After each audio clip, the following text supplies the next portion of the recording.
Simulan na natin ang balitaan. Narito ang malalaki at makabuluhang balita ngayong araw. Headlines.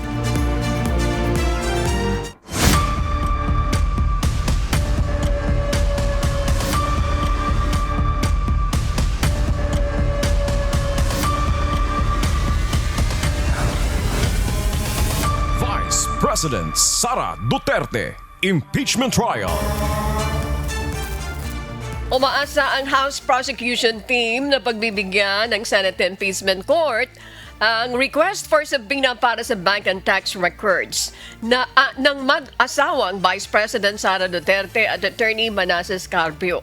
Nanindigan naman ang isang House Prosecution Panel member na walang fishing expedition sa proseso. May hataw na balita si Rosalie Cos. Malakas ang batayan sa hiling ng House Prosecution Team na ipasabina ang tax at bank records ni na Vice President Sara Duterte at asawang si Attorney Manasseh Carpio. Sa gitna yan ang napipintong pagpapatuloy ng pagdinig ng Senate Impeachment Court sa legal arguments kaugnay ng issue ngayong araw ng Lunes, July 20.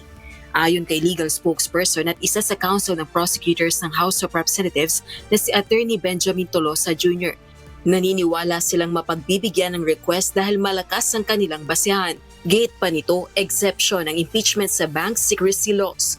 Mahalagaan niya ang ulat upang mabigyang daan ng Senate Impeachment Court at publiko na maikumpara ang actual financial transactions ni VP Duterte sa assets na idineklara nito sa kanyang Statements of Assets, Liabilities and Net Worth o SALNs. Samantala, naninindigan naman si House Prosecution Panel member at Bicol Zero Party List Representative Terry Ridon hindi fishing expedition ng request for subpoena. Ang posisyon ng depensa ay this is a mere fishing expedition. Ang totoo, wala kang fishing expedition kung balyena yung nahanap. Kasi ang pinag-usapan ho natin dito, hindi naman ho barya-baryang pere. Ang pinag-usapan ho natin dito, 6.7 billion in total transactions over the course of 20 years. So malalaking pera po yung pinag-uusapan natin na hindi ho ma-imagine ng ating pong mga kababayan paano po ito nangyari. Nauna ng giit ng defense team ni VP Duterte, fishing expedition umano ang hiling ng prosekusyon.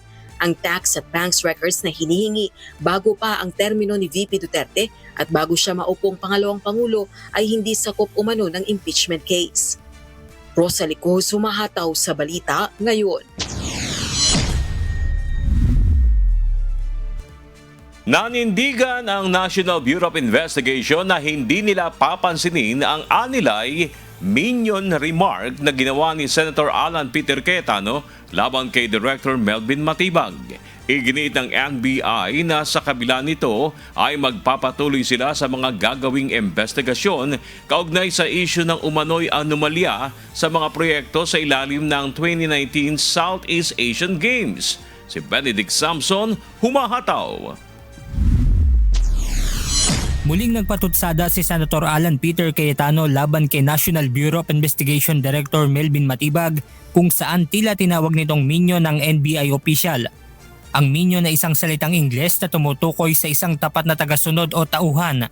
Kadalasan itong ginagamit para sa mga taong sumusunod sa utos ng isang taong mas makapangyarihan sa kanila ng walang tutol. So, ang nangyayari po ngayon ay may mga mastermind talaga at may mga minions. So, shoot kong t-shirt today ay dedicated po sa mga minions.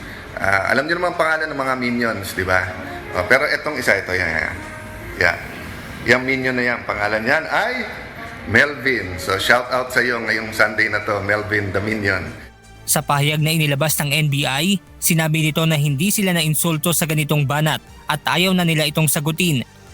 Sa kabila nito, nanindigan ng ahensya na tuloy ang kanilang gagawing investigasyon kaugnay sa umano'y anomalya sa mga proyekto sa ilalim ng 2019 Southeast Asian Games. Simula pa noong nakaraang linggo, naging mainit na ang bangayan nila Director Matibag at Senator Alan Peter Cayetano. Ito'y matapos ihayag ni Matibag ang nadiskubre ng NBI na umano'y bilyong pisong halaga ng pondo na nailabas sa 2019 SEA Games nang hindi dumaan sa competitive bidding at government audit. Si Senator Cayetano ang chairman ng komite na siyang nanguna noon sa mga proyekto para sa 2019 SEA Games. Para sa senador, tila timing at intimidation ang ginagawa ni Director Matibag dahil sa nakatakda nitong pagharap sa Senate Impeachment Court bukas. Tiniyak naman ng NBI na magiging patas ang isasagawa nilang investigasyon na nakabatay sa mga ebidensya at minamandato ng batas. Sa huli, hinihikayat rin ito ang sinumang may nalalaman ukol sa mga proyekto sa SEA Games, kabilang na si Senator Alan Peter Cayetano, na dalhin ang mga ebidensya sa kanilang tanggapan at huwag lamang sa pamamagitan ng live streaming. Benedict Samson, humahataw sa balita ngayon.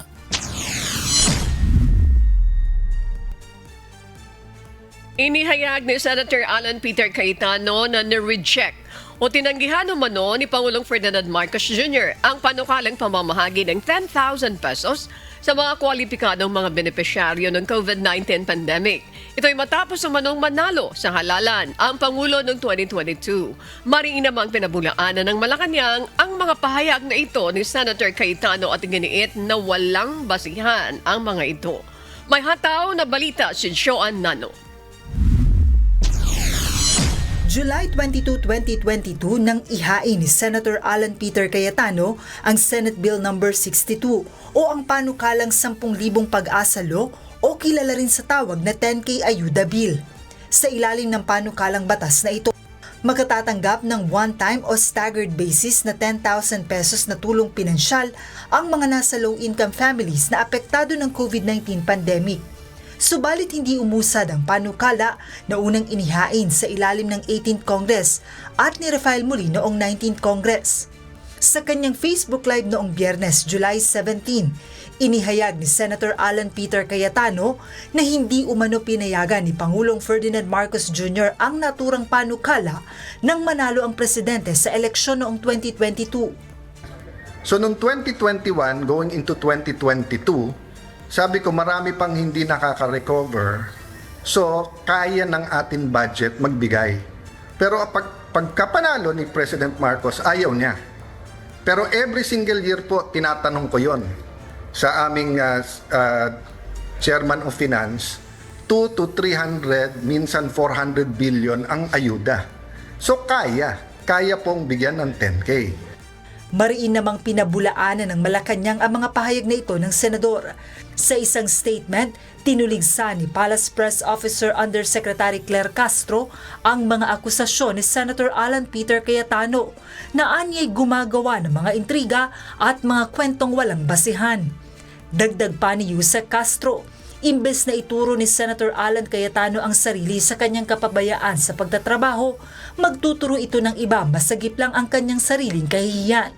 Tiniyak naman ng palace official na magpepresenta sila ng mga ebidensya para pabulaanan nila ang mga gawa-gawang kwento ni Senator Alan Peter.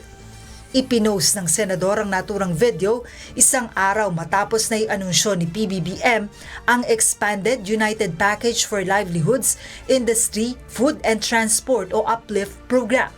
Sa ilalim nito, mabibigyan ng tig 2,000 pisong ayuda ang mga napiling sektor upang tulungan ang mga mahihirap nating kababayan na lubang apektado ng pagtaas ng presyo ng mga produktong petrolyo dahil sa tensyon sa Middle East. Joan Nano, humahataw sa balita ngayon.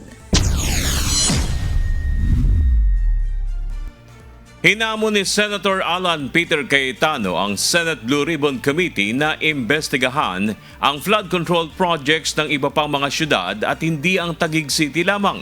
Ito ay sa gitna ng planong pagpapatuloy ng pagdinig ng komite sa anomalya sa flood control projects. Sa kanyang Facebook Live kahapon, hinamon ni Senator Alan Peter Cayetano si Senator Panfilo Lacson na imbestigahan ang mga proyekto maging sa ibang mga syudad at huwag i-single out ang isang individual. Hindi ko sinasabing may problema yung mga city na yan. Ang sinasabi ko, ipakita ni Senator Lacson na hindi yung inis lang siya sa isang tao. Paano naman tayo dumating doon? Hindi mo lang type yung isang tao, gusto mo nang ikulong. Wala pang sagot si Senator Lacson sa hamon na ito ni Senator Alan Peter Cayetano. Pero sa isang ex-post, binatikos ni Lacson ang mga banat sa kanya ni Cayetano na anya'y pag-atake sa kanyang integridad. Ayon pa kay Senator Lacson, nangangalap na siya ng mga informant at mga saksi na handaan niyang magbigay ng impormasyon at mga ebidensya upang maipakulong sa Payatas, Quezon City Jail si Senator Alan Peter Cayetano. Hataw Balita ngayon. Mariing pinabulaanan ni Senator Panfilo Lacson ang mga akusasyon ni Senator Alan Peter Cayetano kaugnay sa umano'y pagdoble ng kanyang net worth. Sa kanyang ex-post, nilinaw ni Senator Lacson na wala umano siyang insertion sa pork barrel simula nang siya ay maging senador. At hindi rin umano siya tumanggap ng 25% kickback mula sa slope protection at iba pang infrastructure projects. Binueltahan ni Senator Lacson si Senator Alan Peter at inakusahan ito na umano'y nakasecure ng halagang 6.79 billion pesos na insertion sa 2025 national budget. Iginiit ni Senator Lacson ang kanyang pera ay kanyang kinita sa legal na paraan sa pamamagitan ng private businesses. Lumaki lamang anya ang kanyang income nang umalis siya noon sa pagsiservisyo sa gobyerno, batay na rin sa nakadeklara sa kanyang income tax return. Bukod sa salin ni Senator Lacson, pino na rin ni Senator Alan Cayetano ang salin ni Senator Erwin Tulfo. Sa isang panayam, sinagot naman ni Senator Erwin kung saan galing ang kanyang 400 million na halaga ng salin bago pa siya pumasok sa politika noong 2022. Ayon sa senador, ito ang kanyang kinita mula sa kanyang real estate business dahil marami umano ang nagbenta ng kanilang mga bahay at lupa noong panahon ng COVID-19 pandemic. Hataw Balita ngayon. Bukod sa nagpapatuloy na impeachment trial ni Vice President Sara Duterte sa Senado, hindi sinasantabi ng mga senador ang kanilang legislative works, gaya na lamang ng pagsasagawa ng committee hearing sa mga araw na walang nakaschedule na trial. May mahataw na balita si Jed Neresina. Ipagpapatuloy ng Senate Blue Ribbon Committee ang investigasyon sa maanumalyang flood control projects sa oras na formal itong mabuo sa pagbabalik sesyon ng Senado sa July 27 o sa umaga ng araw ng State of the Nation Address ni Pangulong Ferdinand Marcos Jr. Ayon sa chairman ng komite na si Senator Erwin Tulfo, hindi pa makapag-schedule ngayon ng pagdinig para rito dahil hinihintay pa ang submission ng mga pangalan ng senador na magiging miyembro ng komite upang opisyal itong maideklara sa Senate floor. Gayunpaman, tiniyak ni Senator Tulfo na ipagpapatuloy ng investigasyon dito kung saan planong imbitahan sa hearing ang mga nagpakilalang former bodyguards ni dating Congressman Zaldico. Ngunit nais ng chairperson ng komite na magkaroon ng tigi-isang affidavit ang mga nabanggit na individual at bibigyan aniya ng kopya ang lahat ng senador 3 araw bago ang schedule na pagharap ng mga ito. Sinabi rin ni Senator Erwin Tulfo na may mga bagong pangalan ng mga individual na dawit sa malawakang korupsyon na ito ang lalabas sa susunod na pagdinig ng komite. Samantala, dagdag pa ng senador, oras na maiayos na ang mga miyembro ng Senate Blue Ribbon Committee, maglalatag na ng mga bagong patakaran tulad ng pagbabawal sa mga biglaang testigo o surprise witnesses. Paliwanag niya na kailangang matignan din ng mga senador o ng committee members kung ano ang ilalahad ng mga ito upang maiwasan ang kung ano-ano ang mga sinasabi at itinuturo, ngunit wala namang maipakitang ebidensya. Jed Neresina, humahataw sa balita ngayon. Nilinaw ni Senator Pia Cayetano na hindi umano siya nagyayabang sa impeachment trial. Yan ang sagot ng senadora sa mga bumabatikos sa kanila ay aroganteng pagsasalita nito sa paglilitis. Depensa ni Senator Pia, ipinaliliwanag lamang niya ang sinasabi ng batas at huwag sanang isipin ng iba na ito ay kayabangan. Up to now, very willing ho ako. If you notice nga, pag nag-intervene ako, sinasabi ko pa kay kay presiding officer, sabi ko, okay ba yung tanong ko? Call me out. Sinasabi ko kung ano yung rules na sinasabi kong, dapat hindi tayo ganito. Kung ano yung sinasabi ko na dapat sundin, sabi ko, pati ako, call me out. So, wag niyo hong iisipin na arrogance yun. And if sa tono naman ng boses ko, pasensya na po. Kasi nga, hindi naman ho ako trained na mag-modulate ng boses. Pero hindi ho ako nagyayabang in any way. Hataw Balita ngayon. Handa si dating House Speaker Martin Romualdez na harapin ang reklamo laban sa kanya sa Office of the Ombudsman kaugnay sa issue ng maanumalyang flood control projects. Ayan ng tiniyak ng abogado ng mambabatas na si Attorney Ade Pajardo at nanindigang walang ebidensya na magpapatunay sa mga aligasyon laban kay Romualdez.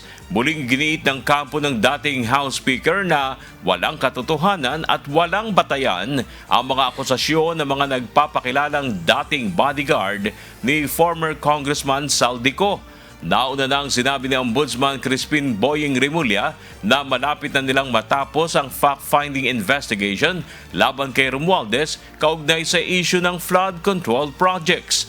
Kapwa iniimbestigahan si Romualdez at co dahil sa umano'y pagtanggap ng mga ito ng kickbacks mula sa mga flood control projects ng gobyerno.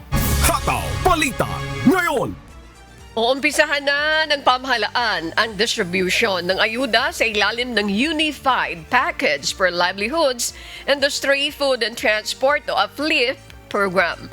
Layo nitong tulungan ang mga mahirap nating kababayan na lubhang apektado ng labis na pagtaas ng presyo ng langis dahil sa giyera sa Middle East. May hataw na balita si Joan Nano. Sisimula na ngayong araw ng Department of Social Welfare and Development o DSWD ang pamamahagi ng Expanded Uplift Program para sa mga pamilyang Pilipino na maituturing na mahirap, maging ang mga kababayan natin na mababa ang kita. Nauna nang inianunsyo ni Pangulong Ferdinand Marcos Jr. na layo nitong matulungan ang mga mahihirap nating kababayan mula sa epekto ng mataas na presyo ng langis, bunsod ng hindi matapos-tapos na girian sa pagitan ng US at Iran. Ayon sa DSWD, nahahati sa 3 grupo ang makatatanggap ng cash assistance mula sa Unified Package for Livelihoods, Industry, Food and Transport o UPLIFT program. Ang unang grupo ay ang mga benepisyaryo ng Pantawid Pamilya Pilipino Program o 4Ps at Walang Gutom Program ng DSWD. Makatatanggap sila ng 2,000 pesos one-time cash assistance. Ang ikalawang grupo naman ay ang mga mahihirap na pamilyang hindi miyembro ng 4Ps na natukoy sa Community-Based Monitoring System ng pamahalaan. Sila ay magkatatanggap ng 2,000 piso kada buwan mula July 2026 hanggang December 2026. Samantala, ang pangatlong grupo ay ang mga pamilyang kumikita lang ng 20,000 pesos pababa kada buwan na tinukoy naman ng Social Security System o SSS. 2,000 piso din kada buwan ang matatanggap ng nasa Group 3 mula July 2026 hanggang December 2026. Para sa Group 1, matatanggap ang 2,000 pesos sa kanilang Registered Land Bank Account o GCash account. Ibibigay naman manually sa mga walang gutom program beneficiaries ang 2,000 pesos cash assistance kasabay ng kanilang food redemption schedule. Para naman sa mga Group 2, hintayin ang text o tawag na kumpirmasyong kasama sila sa mga napiling benepisyaryo ng Uplift Cash Aid. Manual ang unang payout pero ang susunod na pamamahagi ay matatanggap na nila sa pamamagitan ng bank account o e-wallets na kanilang pinili. Para naman sa Group 3, ang 2,000 monthly cash assistance ay otomatikong papasok sa kanilang SSS Enrolled Disbursement Account. Ayon sa DSWD, kung sa isang pamilya ay may higit sa isa na ang nag-qualify, isang miyembro lamang ang bibigyan ng ayuda o iyon lamang nakatatanda sa kanila. Sa taya ng ahensya, aabot sa nasa 7.5 million households ang makikinabang sa Uplift program na ito ng pamahalaan. Joan Nano, humahataw sa balita ngayon. Nilinaw ni DSWD Secretary Rex Gatchalian na hindi sa DSWD nagmula ang listahan ng mga benepisyaryo ng UPLIFT assistance para sa Group 2 at 3. Ayon sa kanya, ang listahan ay inihanda ng Philippine Statistics Authority o PSA batay sa 2024 Community-Based Monitoring System o CBMS.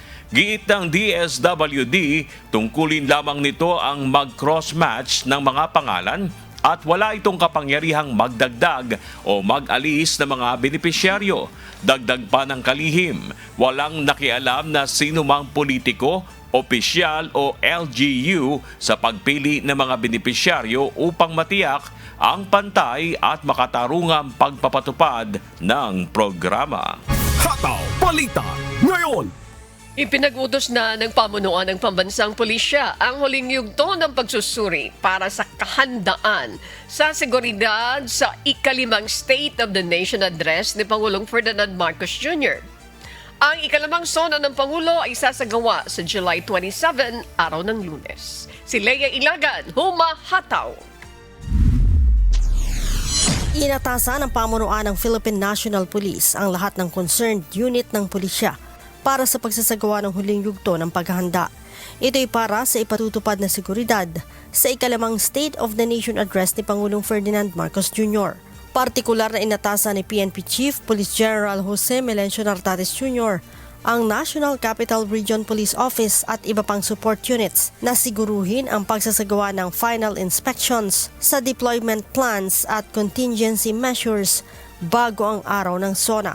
Ito'y upang matiyak ang ligtas, maayos at payapang pagdaraos ng SONA ng Pangulo.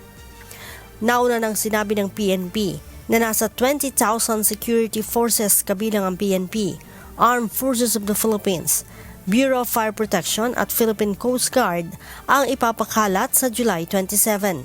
Muli namang ipinaalala ng pinuno ng PNP sa mga pulis ang pagpapatupad ng maximum tolerance at pagiging profesional sa lahat ng oras. Tiniyak din ni General Nartates ang paggalang sa karapatan ng mga protesters na magpahayag ng kanilang saloobin sa payapa at hindi lumalabag sa batas. Inaasahan ng PNP ang pagdalo ng libong mga bisita mula sa mga government officials, guest, miyembro ng diplomatic corps, media organizations at iba't ibang cause-oriented groups. Nakikipag-ugnayan naman ng PNP sa lokal na pamahalaan upang malaman kung anong mga grupo ang naaprubahan para magsagawa ng rally at para na rin sa maayos na traffic management. Leia Ilagan, humahataw sa balita. Ngayon, bumaba ang naitalang trust rating ni Pangulong Ferdinand Marcos Jr. habang stable naman ang nakuhang rating ni Vice President Sara Duterte. Batay sa resulta ng 2026 second quarter survey ng Social Weather Stations o SWS, bumaba sa 34% ang nakuhang trust ratings ni PBBM habang nanatili naman sa 57% si BP Sara. Lumalabas na patuloy ang pagbaba ng trend ng trust rating ng Pangulo mula sa 64% noong July 2024 hanggang sa mga unang bahagi ng 2025. Bahagya lamang ito nakabawi sa 48% noong June 2025, subalit muling bumaba sa mga sumunod na buwan hanggang sa 34% ngayong latest survey. Sa mga naunang pahayag, sinabi ng Malacanang na hindi mahalaga kay PBBM ang mga survey o numero at sa halip ay nakatutok lamang sa kanyang trabaho ang Pangulo. Samantala nanatili naman sa 57% ang trust rating na nakuha ni BP Sara ngayong June 2026. Nakapareho rin ang kanyang nakuha noong Marso ngayong taon ayon sa SWS. Gayunman, bahagyang nadagdagan ang bilang ng mga Pilipino na nagsasabing mayroon silang little trust sa Vice-Presidente. Gayon din ang bilang ng mga undecided. Isinagawa ang second quarter SWS survey mula June 20 hanggang June 29 sa pamamagitan ng face-to-face interviews mula sa 1,200 Filipino adult respondents. National News. Hindi kumbinsido si Defense Secretary Gilberto Teodoro Jr. na walang kinalaman ang gobyerno ng China sa controversial na AI-generated monkey video na inilabas ng China Daily na itinuturing na mapanlait sa mga Pilipino. May hataw na balita si Ryan Lacanlale. Iginiit ni Defense Secretary Gilberto Teodoro Jr. na mahirap paniwala ang walang pahintulot ng gobyerno ng China ang kontrobersyal na video na inilabas ng China Daily.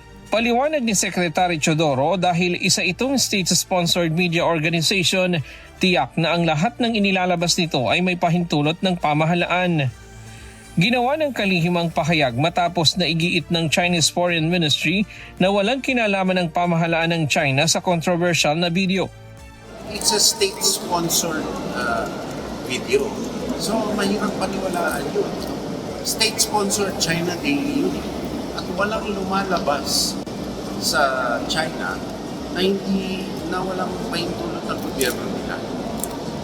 So, palagay ko, kinuha nila yung denial na China kung meron. Pero sa amin naman, sa Defense Department, hindi basta namin paniniwalaan. Nauna nang itinanggi ni Chinese Foreign Ministry spokesperson Lin Jian na hindi mula sa gobyerno ng China ang monkey video na inilabas ng state-owned network na China Daily. Hindi na nagbigay pa ng iba pang detalye ang Chinese official. Sa halip ay muli nitong iginiit ang posisyon ng Beijing na iligal at walang bisa ang 2016 South China Sea Arbitral Award. Ang China Daily ay isang state-owned media organization ng People's Republic of China na pinangangasiwaan ng Chinese Communist Party.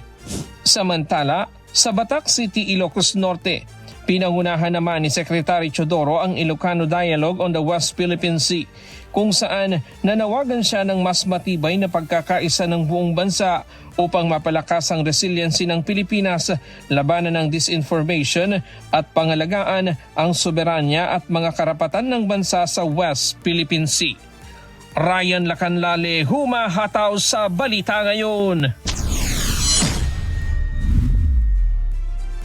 Tinawag ng Department of Foreign Affairs sa DFA na malisyoso at misleading ang kritisismo ng ilang miyembro ng Special Advisory Council for Myanmar o SACM sa pamamahala ng Pilipinas sa Asia naman ng Myanmar.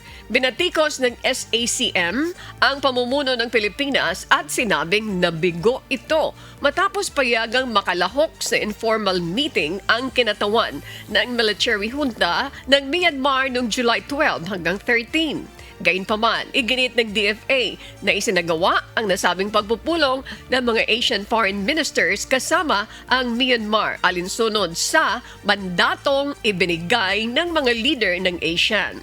Ayon pa sa DFA, layunin ng mga pag-uusap na isulong ang 5-point consensus na naglalayong wakasan ang karahasan at mapalawak ang humanitarian assistance sa Myanmar. Binigyan din ng ahensya na nananatiling nakatuon ang Pilipinas sa pakikipagdialogo sa lahat ng panig bilang Asian share. Muling pinagtibay ng DFA ang pangakong ipagpapatuloy ang pagpapatupad ng 5-point consensus bilang pangunahing balangkas ng ASEAN sa pagtugon naman sa krisis sa Myanmar. Hataw Balita Ngayon. Kinumpirma ng Department of Foreign Affairs o DFA na ligtas na nakalabas sa Strait of Hormuz ang 81 Pilipinong seafarers na sakay ng Philippine registered vessels na MV Lying Trader, MV Western Doncaster, MV Vivian Trader at MV Eva Fuji. Ayon sa DFA, matagumpay na nakaalis sa mga barko sa conflict-affected Persian Gulf sa pagitan ng June 24 at July 1, kung saan karamihan sa mga tripulante ay nakabalik na sa trabaho. Nagpasalamat din ng DFA sa United Nations at International Maritime Organization sa pagtulong na mapanatiling ligtas ang mga civilian shipping vessel. Patuloy naman umanong binabantayan ng ahensya ang kalagayan ng mga Pilipinong nananatili pa sa rehiyon matapos muling suspendihin ang mga evacuation operation sa mga tripulanteng nasa o na-stranded sa Strait of Hormuz, kasunod ng muling pagsiklab ng tensyon sa pagitan ng Iran at Estados Unidos. Hataw Balita Ngayon. At para po sa mga balita sa iba't ibang panig ng mundo, narito ang ating global correspondent na si Noel Poliarco mula naman po sa Edmonton, Canada. Noel, magandang umaga po sa iyo. Global News. Yes, magandang umaga sa iyo, Ani, at good morning po sa ating mga kasangbahay. Narito ang ating global news. 2 sundalo ng Estados Unidos ang nasawi habang isa pa ang nawawala matapos tamaan ng missile at drone attack ng Iran ang isang base militar sa Jordan noong Biyernes. Bilang ganti, naglunsad ang Estados Unidos ng panibagong airstrikes laban sa mga target sa Iran, kung saan isang nuclear power plant ang sinasabing tinamaan. May hataw na balita si James Bontuyan. Sa pagbabalik ng dalawang panig sa all-out war matapos kapwa-talikuran ang pansamantalang Memorandum of Understanding o MOU, lalo pang lumawak ang saklaw ng mga pag-atake ng Iran at Estados Unidos. Patuloy na tinatarget ng Iran ang ilang pasilidad ng mga kaalyado ng Amerika sa Gulf region, kabilang mga base militar sa Bahrain, Kuwait at Jordan. Sa Kuwait, muling tinamaan ng pag-atake ang isang power at water desalination plant. Kinundina ng pamahalaan ang pag-target sa desalination plant dahil dito kumukuha ng malinis na tubig na inumin ang 70% ng bansa. Tinamaan din umano ng Iran ang Camp Udairi at Ali Al Salem Air Base sa Kuwait. Gayon din ang mga target sa Bahrain na ginagamit ng mga puwersa ng Estados Unidos. Sa Jordan naman, tinamaan ng Iranian missile at drone attack ang isang base militar sa Al-Azraq. Kinumpirma ng US Central Command o CENTCOM na 2 sundalong Amerikano ang nasawi sa nasabing pag-atake habang isa pa ang itinuturing na missing in action at 4 ang malubhang nasugatan. Bilang ganti, naglunsad ang Estados Unidos ng ika-8 magkakasunod na gabing airstrikes laban sa mga pasilidad ng Islamic Revolutionary Guard Corps o IRGC. Kabilang sa mga tinamaan ang mga coastal surveillance facilities, air defense systems, missile at drone storage sites at ang under construction Darkovin nuclear power plant sa Timog Kanlurang Iran. Kinumpirma ng Iran ang pag-atake sa nuclear site habang sinabi naman ng International Atomic Energy Agency o IAEA na nagsasagawa ito ng beripikasyon. Ayon sa IAEA, nasa maagang yugto pa lamang ng construction ang pasilidad at wala pa itong nuclear material base sa huling inspeksyon kaya walang nakikitang agarang panganib ng radiation. Patuloy rin ang agawan ng control sa Strait of Hormuz kung saan sinabi ng Iran itong linggo na 4 na barko ang tinangkang tumawid ng walang pahintulot. 2 dito ang umatras matapos ang babala ng IRGC habang 2 naman ang umano'y hindi nakinig kaya naging target ng pag-atake. Itinanggi naman ng US ang insidente at iginiit na nananatiling bukas ang mahalagang waterway sa lahat ng commercial ship maliban sa Iran. Samantala, naglabas ng panibagong babala si Iranian Supreme Leader Mojtaba Khamenei laban sa kalabang bansa. Ayon dito, nakahanda ang Iran para bigyan ang Estados Unidos ng umano'y unforgettable lessons kung hindi ito titigil sa mga pag-atake sa kanilang bansa. Patuloy na tinatarget ng Estados Unidos ang mahahalagang pasilidad ng Iran, kabilang ang ilang military at energy facilities, gayon din ang mahahalagang tulay ng bansa. Nagbabala naman ang Iran sa kalapit na bansa sa Gulf, partikular sa Oman at Saudi Arabia, na magsasagawa sila ng panibagong pag-atake sa United Arab Emirates. Ayon sa Iranian media, posibleng maging target ng pag-atake ang Dubai International Airport, Abu Dhabi International Airport, Fujairah Port at Jebel Ali Port. Ito ay bilang ganti sa mga pag-atake na natanggap ng Tehran mula sa mga base militar ng Estados Unidos sa UAE. Nakatanggap din ng ulat ang Israel na may inihahandang matinding muling pag-atake ang Iran sa Jordan, dahilan para maglabas ang US Embassy sa Jordan ng evacuation order sa mga airport at seaport ng bansa. Gayunman, itinanggi ng pamahalaan ng Jordan ang ulat at iginiit na nananatiling ligtas ang bansa at wala silang natatanggap na anumang banta sa mga nakalipas na oras. James Bontuyan, humahataw sa balita ngayon.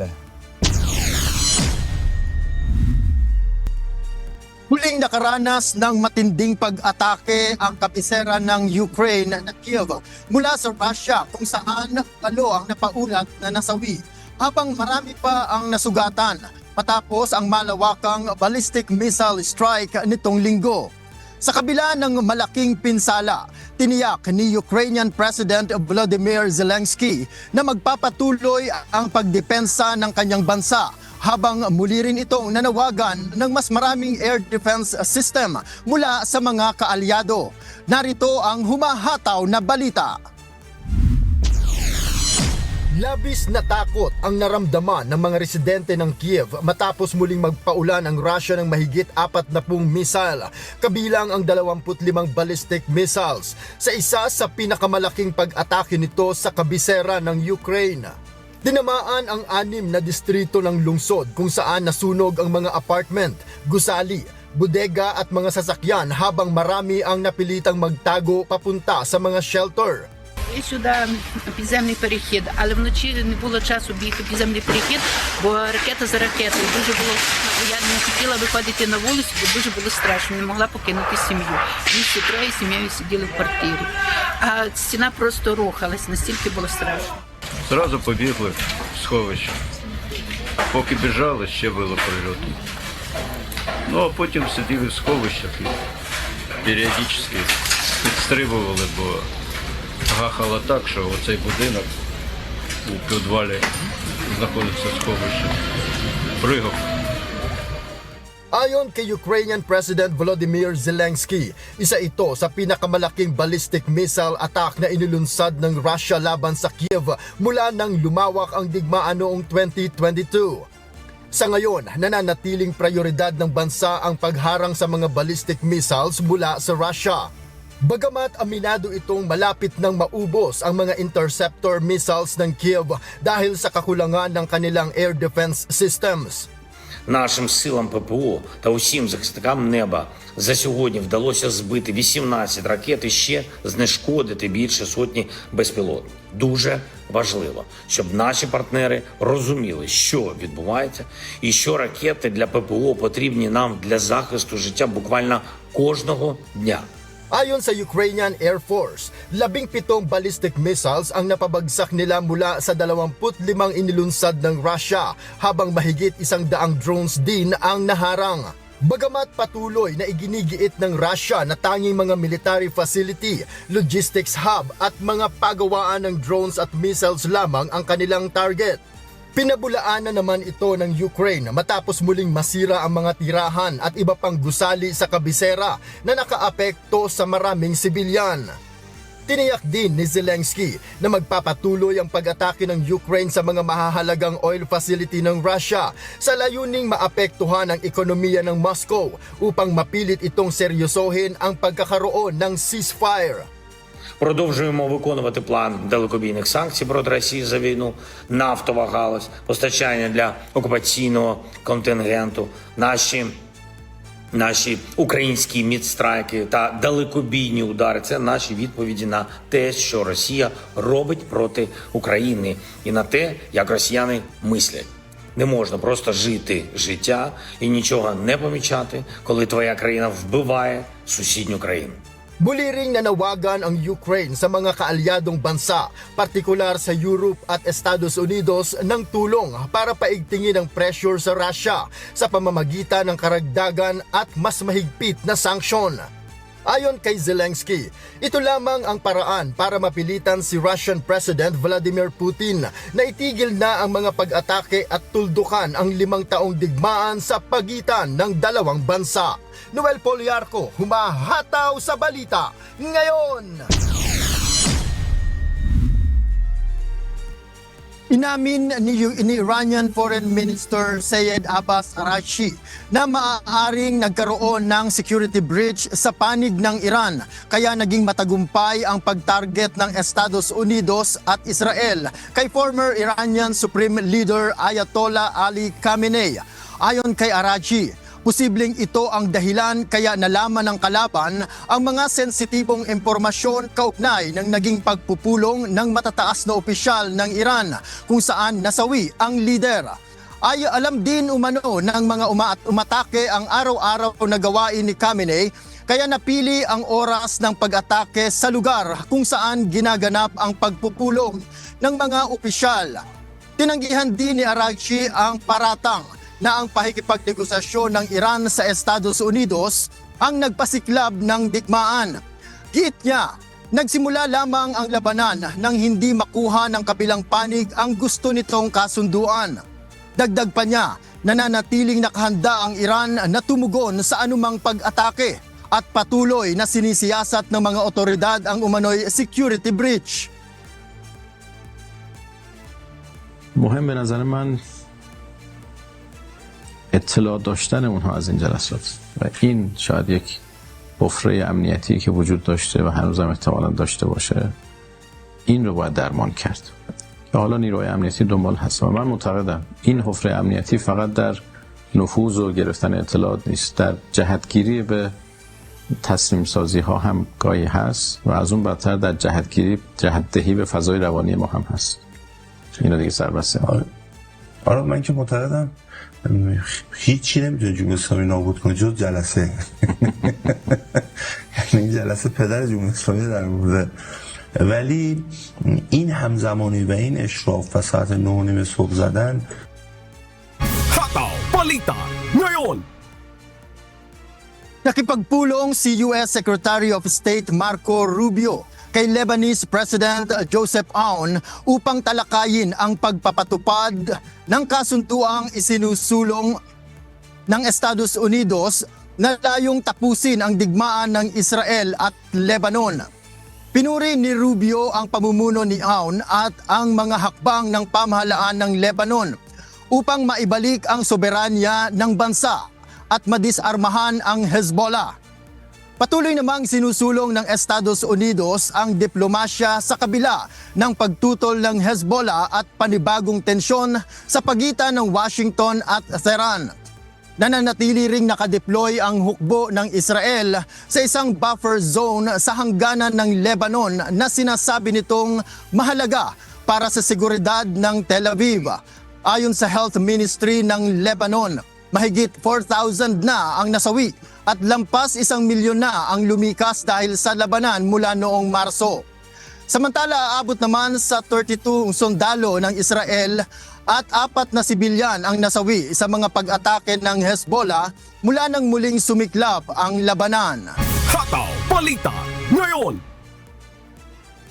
Inanunsyo ni Australian Prime Minister Anthony Albanese na magpapatupad ang Australia ng mga bagong batas sa 2027 upang i-regulate ang operasyon ng mga AI data centers sa bansa. Layon ng mga panukala na kontrolin ang paggamit ng kuryente at tubig at palakasin ang national security at protektahan ang mga karapatan ng mga Australian artists at content creators. Si Early Briones humahataw! Sa talumpati sa University of Sydney, binigyang diin ni Prime Minister Anthony Albanese na malaki ang maitutulong ng Artificial Intelligence o AI sa pag-unlad ng bansa. Gayunman aniya, kailangang magkaroon ng malinaw na mga batas upang maprotektahan ang pambansang interes at hindi makontrol ng mga dayuhang kumpanya ang mga patakaran ng Australia. Tatalakayin ni Albanese ang mga panukalang batas kasama ang mga state at territory leaders sa susunod na buwan upang ito ihahain sa parlamento sa 2027. Ayon sa punong ministro, bahagi ito ng mas malawak na hakbang upang palakasin ang tiwala ng publiko sa AI habang pinoprotektahan ang national security ng bansa.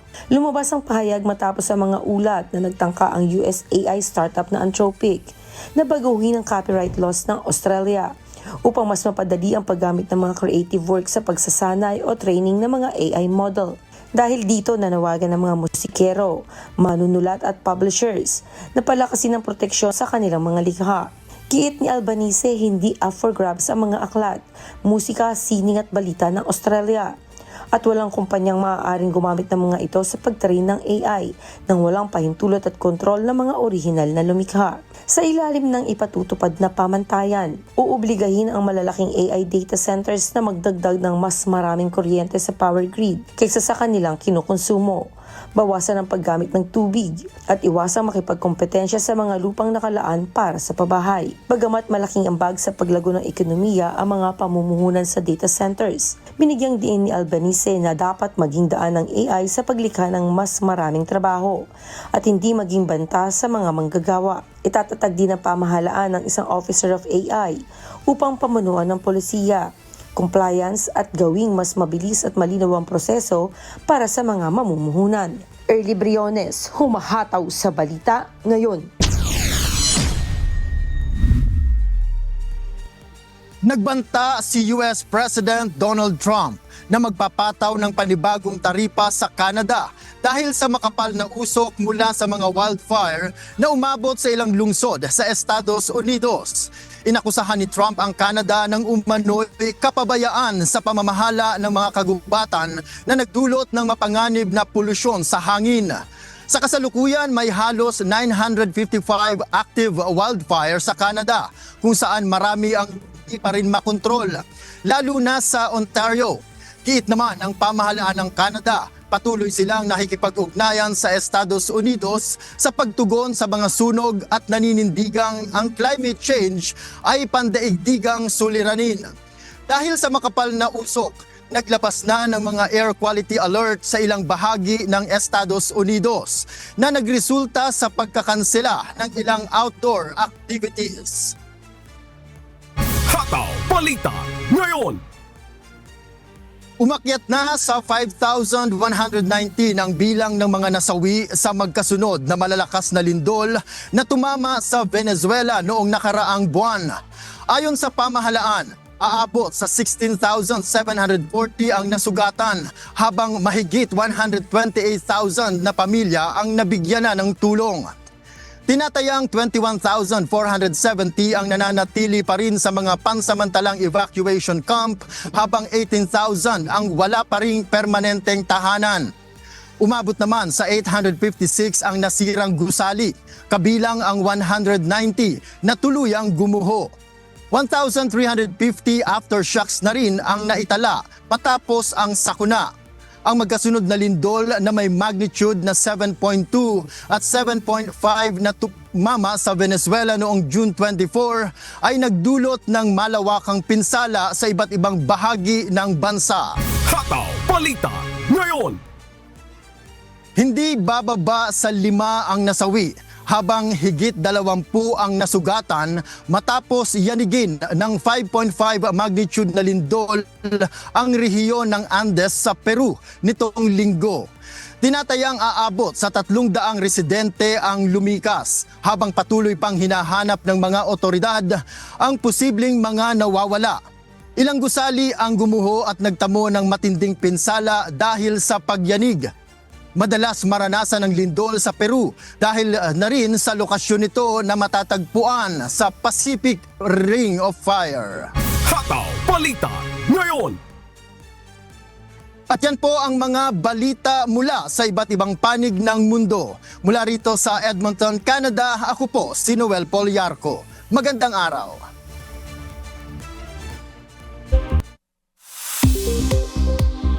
Weather News.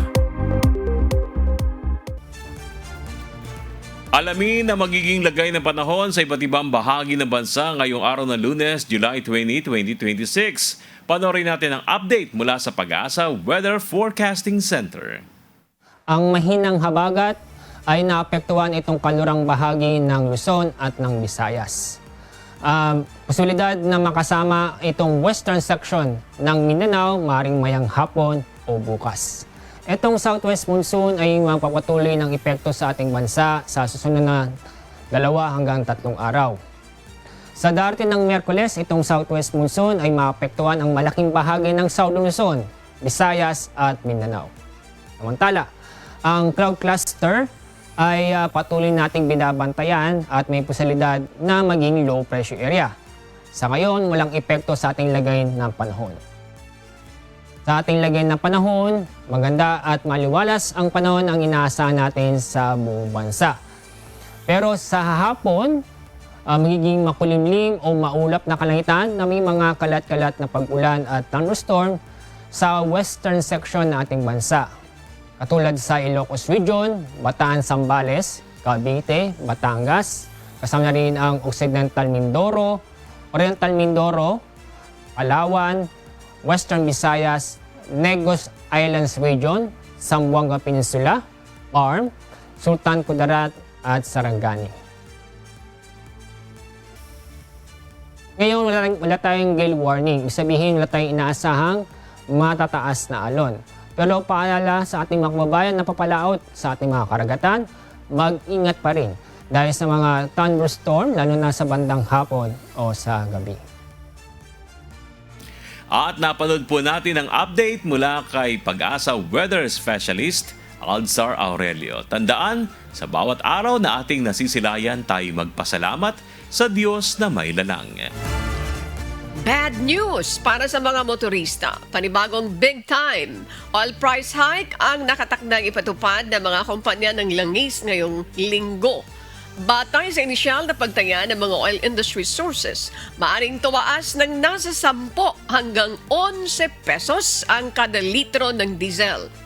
Habang nasa 3 piso hanggang 4 na piso naman ang posibleng maging dagdag sa kada litro ng gasolina.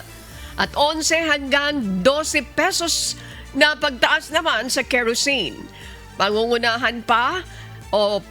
Pangunahin pa na dahilan ng malaking dagdag sa presyo ng langis ay ang hindi natitigil na bakbakan sa pagitan ng Estados Unidos at Iran.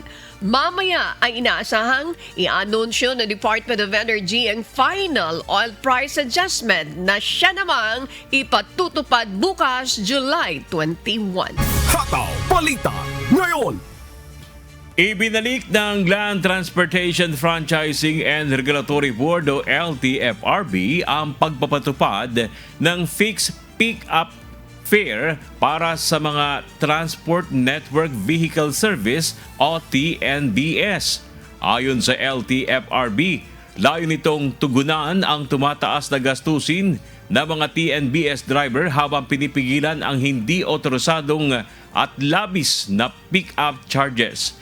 Sa ilalim ng bagong panuntunan, nakatakda ang fixed pick-up fare batay sa uri ng sasakyan at distansya. Para sa mga hatchback o subcompact unit, aabot sa 24 pesos hanggang 120 pesos ang pick-up fare depende sa layo mula sa 1 hanggang 5 kilometro. Para naman sa mga sedan, ang singil ay 26 pesos hanggang 130 pesos, habang 29 pesos hanggang 145 pesos naman para sa mga AUV at SUV. Depende rin sa distansya.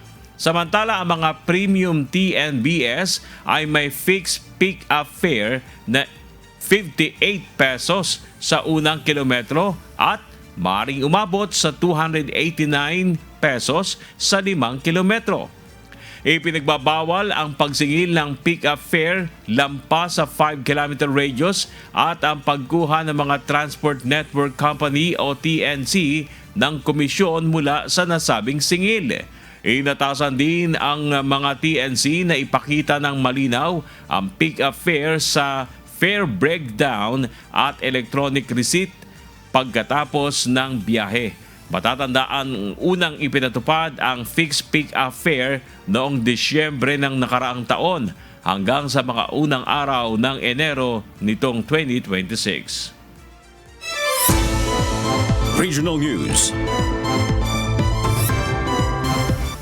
Naitala naman ang insidente ng pagguho ng lupa sa barangay Mapagong sa Calamba, Laguna kahapon.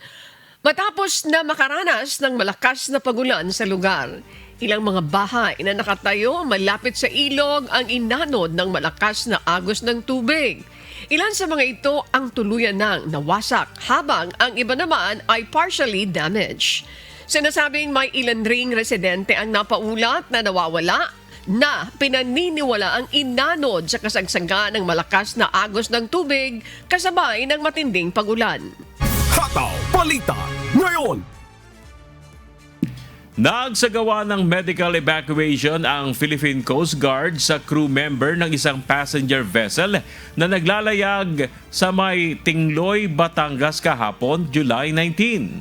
Sinasabing nakaranas ng mild stroke ang crew ng vessel na nanggaling ng Cagayan de Oro City at papunta ng Maynila. Ang biktima ay isang 57 anyos na isang engineer. Kwento ng kanyang kasamahan, sinasabing hindi nakainom ng kanyang gamot ang biktima at nakaramdam ng pamamanhid ng batok pagkagising nito. Agad na responde ang PCG, nagsagawa ng assessment at isinakay ang pasyente sa isang rigid hull inflatable boat hanggang sa mailipat sa ambulansya at dinala sa pinakamalapit na ospital. Hataw Balita ngayon. Nasawi naman ang Philippine Eagle na si Sawaga Dalwangan sa inilabas na resulta ng initial necropsy. Sa nasabing agila, lumabas na nakaranas ito ng pangangapal ng kanyang puso, paglaki ng liver at kanyang tiyan na naglalaman naman ng makapal na prey fur.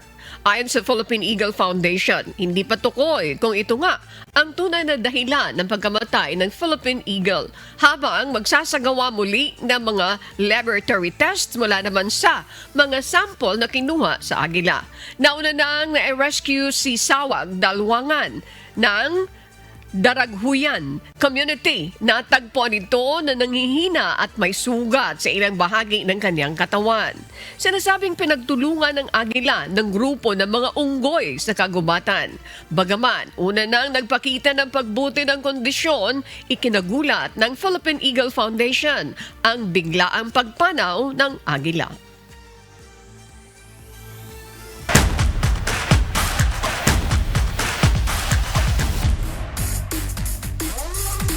Mainit na bakbakan ang nasaksihan sa Do or Die Game 3 sa finals ng UNTV Volleyball League Season 4 kahapon.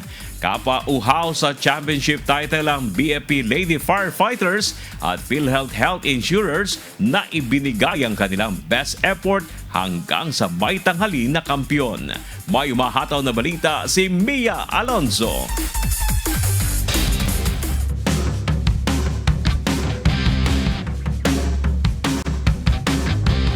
Makapigil hininga ang naging tapatan sa pagtatapos ng UNTV Volleyball League Season 4, kung saan kapwa nagpakita ng matinding depensa at mahigpit na pag-atake ang BFP Lady Firefighters at PhilHealth Health Insurers upang makamit ang pinakaaasam na kampyonato ngayong season. And that's gonna be it!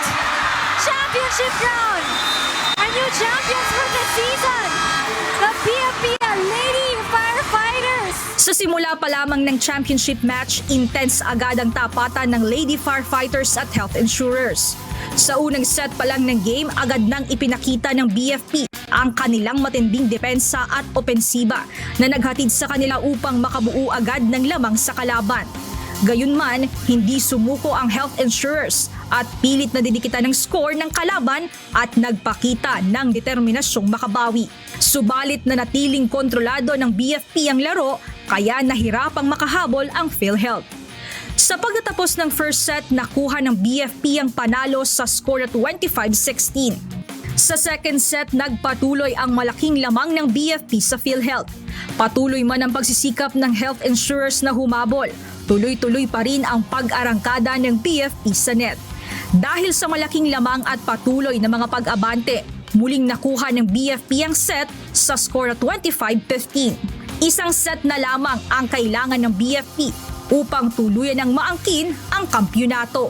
At huling pagkakataon na lamang din para sa PhilHealth para baligtarin ang sitwasyon at agawin ang titulo.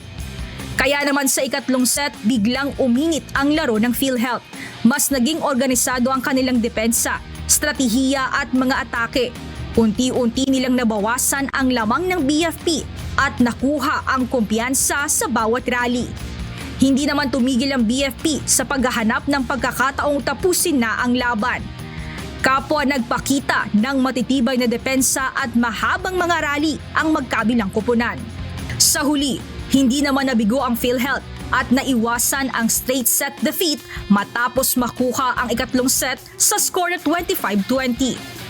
Pagpasok ng ikaapat na set, hindi nagpakakampante ang PhilHealth at desididong ituloy ang panalo.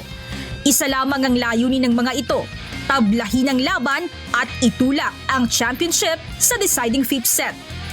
Pero pagdating sa gitnang bahagi ng set, dito na muling umarangkada ang mga atake at matitibay na depensa ng BFP na nagbigay sa kanila ng lamang kontra PhilHealth.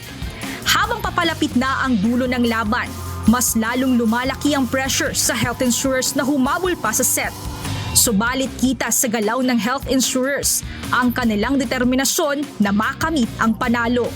Nanatili namang kalmado ang BFP upang hindi mawala ang momentum sa laro. Sa huli, tuluyan ang naselyuhan ng BFP Lady Firefighters ang kanilang tagumpay matapos makuha ang ika-4 na set sa score at 25-19. Matagumpay na nakamit ng BFP Lady Firefighters ang inaasam na tagumpay at tuluyang nakamit ang titulo bilang kampyon ng UNTV Volleyball League Season 4. Itinanghal namang Best Player o MVP ngayong finals si Eunajin Piosca matapos ang kanyang mahalagang ambag sa opensiba, depensa at pagbuo ng momentum ng koponan. The whole season po sobrang thankful po talaga kasi alam mo yung nagbunga lahat ng trainings namin, ng sacrifices namin, yung mga lapses yung mga losses namin. Tapos parang unbelievable talaga na nanalo kami sa PhilHealth. All glory to God talaga. Samantala, bukod sa itinanghal ding MVP ngayong Season 4 si Gang Abellana ng Lady Firefighters, kinilala naman bilang Best Coach of the Year sa FO1 Efraim de Maculangan ng BFP. Pagpuputihin pa po namin, pagtsatsagaan pa po namin, una pa lang to, tsatsagain pa namin yung mga susunod. Congratulations, super proud ako sa players, coaching staff at saka sa mga officers namin, so very thankful po ako. Bagamat hindi naiuwi ang kampyonato, hindi matatawaran ang ipinakitang performance ng PhilHealth Health Insurers sa season na ito. Mula sa ikalamang pwesto noong Season 3 ng UVL, nagawa nilang makapasok sa championship match at matanghal bilang first runner-up ng Season 4. Even though naging first runner-up kami rito, masaya kasi from the beginning, naglalaro ang team para sa beneficiary namin na doon lang, iyon ang nakafocus kami kung bakit kami naglalaro. Matapos sa matitinding laban at agawan sa kampyonato, matagumpay na natapos ang UNTV Volleyball League Season 4, bit-bit ng mga nagwaging kuponan ang kanilang mga medalya at tropeyo, kasabay ng mga handog na tulong para sa kanilang mga napiling benepisyaryo. We humbly accept the 1 million for the charity that have been doled out by the UNTV to the Bureau of Fire Protection multi-purpose. We find somehow difficulty in raising funds for that, and this can somehow help not only for totally and generally in the BFP MBI, but of course to all the members of it will be benefiting, and we are hoping for the fast growth of this cooperative. So thank you UNTV. Maraming beses na po kami naging beneficiary ng PhilHealth, and this has helped our patient groups. We empower our patient groups para ma-drive namin yung policy of the government to have better policies and better benefit for the Filipino people. Higit pa sa mga tropeyo at medalya, muling ipinakita ng UNTV Volleyball League ang tunay na tagumpay ay hindi lang nasusukat sa mga panalo sa loob ng court, kundi sa tulong na naihahatid sa mga nangangailangan ng nag-iisang liga ng mga public servants. Win in sports, win for charity. Mia Alonso, humahataw sa Balita Ngayon. And that's gonna be it! Championship round! Market Price Watch. This time naman mga kasambahay, para ihatid sa atin ang latest na presyo ng mga pangunahing bilihin nasa Kalayaan Talipapa Market sa Guadalupe, Makati, sa Mikey Samson. Mikey, magandang umaga sa'yo. Live report. Good morning, Mikey. Magkano ang presyohan ng karning baboy dyan sa Kalayaan Market, Mikey? Good morning, Ma'am Annie! At isang Monday morning na punong-puno din ng good vibes ang bati natin sa ating mga kasangbahay. At yes, nandito nga po tayo ngayon. Lupe, para mo guys mag-update ng prices ng mga bilihin gaya na lamang ng isda, gulay at service dito sa ating mga kasangbahay. At sa ating nga pong pag-ikot-ikot dito sa May Kalayaan Market ay napag-alaman po natin na merong mga produkto ng mga presyo ay bumaba at meron din naman na bahagyang tumaas. Yan ay dumedepende umano sa supply na kanilang nakukuha. At para naman sa ating mga kasambahay na pupunta na sa market ngayon o kaya naman ay nagnanais na dumalaw o pumunta dito sa May Kalayaan Market Guadalupe, narito po ang presyo ng kanilang mga bilili. Para po sa baboy, ang pork casing po ay nagkakahalaga ng 285 pesos. Gayon din po ang pork pide at ang pork chop. Para pareho pong nagkakahalaga yan ng 285 pesos. Ang liempo naman po ay nagkakahalaga ng 350 pesos ang isang kilo. Ang pata ay nasa 210 pesos per kilo. At ang pork ribs ay nasa 235 pesos ang bawat kilo. Pagdating naman po sa manok, ang quarter legs po ay nasa 220 pesos per kilo. Ang drumstick at ang chicken wings ay 240 pesos per kilo. At ang roasted chicken ay 200 pesos per kilo. Pagdating po sa gulay, ang repolyo po ay nasa 140 pesos ang isang kilo. Ang sayote naman po ay nasa 6 pesos per kilo. Ang sibuyas na pula ay nagkakahalaga ng 140 pesos. Gayon din ang palaya. Pagdating po sa Pechay Tagalog, ang isang kilo niya, isang tali niyan ay nasa 10 piso. Ang kalabasa ay nasa 60 pesos naman ng isang kilo. Ang talong ay nasa 120 pesos per kilo. Ang kamatis ay nasa 140 ang isang kilo. At ang per kilo naman po ng sitaw ay nasa 120 pesos. Ang siling haba po, ang 3 piraso ay nasa 10 piso. At ang kangkong ay nasa 10 piso po ang bawat tali. Pagdating naman po sa isda, ang bangus ay nagkakahalaga ng 260 pesos. Ang tilapia naman po ay nasa 160 pesos per kilo. Ang alumahan ay 320 per kilo. Ang dilis ay 200 pesos per kilo. Ang galunggong ay 280 pesos per kilo. Ang salay-salay ay 320 pesos to 360 pesos ang isang kilo. Dalagang bukid ay nasa 360 pesos per kilo. Ang hiwas ay nasa 320 per kilo. At ang pampano, ang isang kilo niyan ay nasa 440 pesos. Yan po ang update ng prices mula dito sa Kalayaan Market. Para naman po sa ating mga special shoutout, maraming salamat po sa ating pong market coordinator, si Minda Sional. Sa lahat po ng mothers and marshals from Fury, Makati. Gayon na rin po, maraming salamat din po sa mga vendors, sa admin at security ng Kalayaan Market, Guadalupe, at gayon na rin po ang Palanan Market sa May Makati. Yan po ang update mula dito. Maraming salamat po. Balik po muna sa inyo, dyan sa studio. Maraming salamat, Mikey Samson. Mula po dyan sa Kalayaan Talipapa Market, Guadalupe. Thank you, Judren, Bernie, and Jose Banyas. Maraming salamat po. Magandang umaga. At sa aming ibabahaging mga salita ng Diyos na ating sandigan, mula sa Aklat ng Awit, Kapitulo 34, versikulo 1. Aking pupurihin ang Panginoon sa buong panahon. Ang pagpuri sa Kanya ay laging sa aking bibig.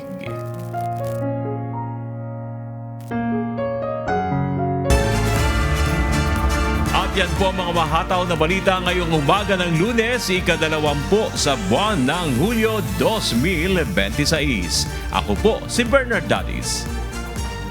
Maraming salamat.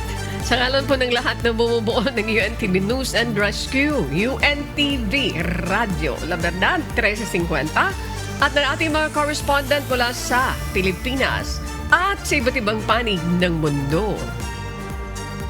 Ako naman po si Annie Rentoy.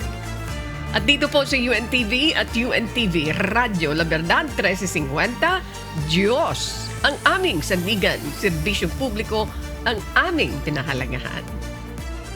Stand by po for a while. Susunod na ang Good Morning Kuya. Salamat po sa Diyos at magandang umaga.